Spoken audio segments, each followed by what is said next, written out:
Tempat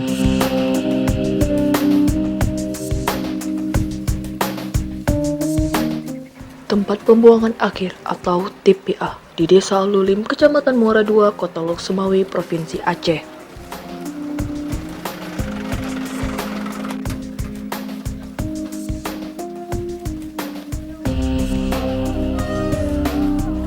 Memiliki luas 12 hektar, TPA Alulim mampu menampung sampah masyarakat Kota Lok Sumawi yang dikumpulkan oleh petugas Badan Lingkungan Hidup dan Kebersihan atau BLHK Kota Lok Sumawi yang mencapai 90 ton per harinya.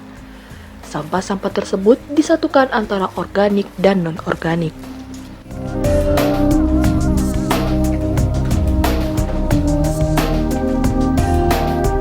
Satu persatu, karung-karung berisi barang-barang rongsokan seperti logam besi dan aluminium, plastik kemasan, botol plastik bekas dibawa para pemulung untuk dijual kembali. Meski terdengar tempat yang bau dan dipenuhi dengan sampah, TPA merupakan sebuah ladang rezeki bagi mereka yang mengumpulkan sampah untuk didaur ulang.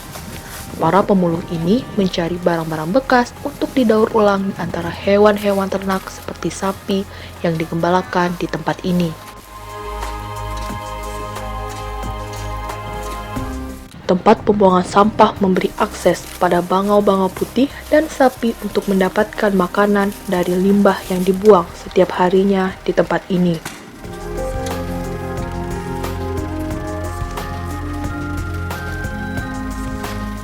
Menurut data yang pernah dipublikasikan oleh Kementerian Lingkungan Hidup dan Kehutanan atau KLHK, jumlah rata-rata produksi sampah di Indonesia mencapai 175.000 ton per harinya atau setara dengan 64 juta ton per tahun.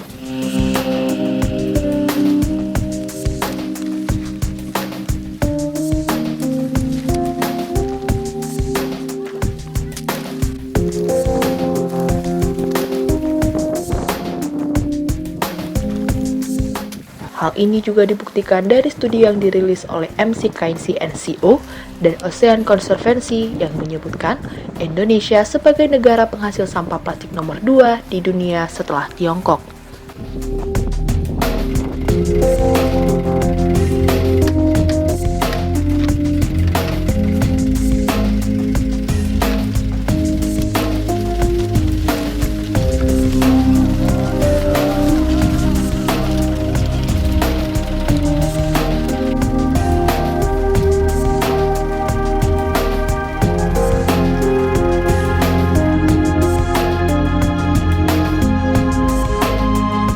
Dari Kota Lok Sumawi, Reza melaporkan.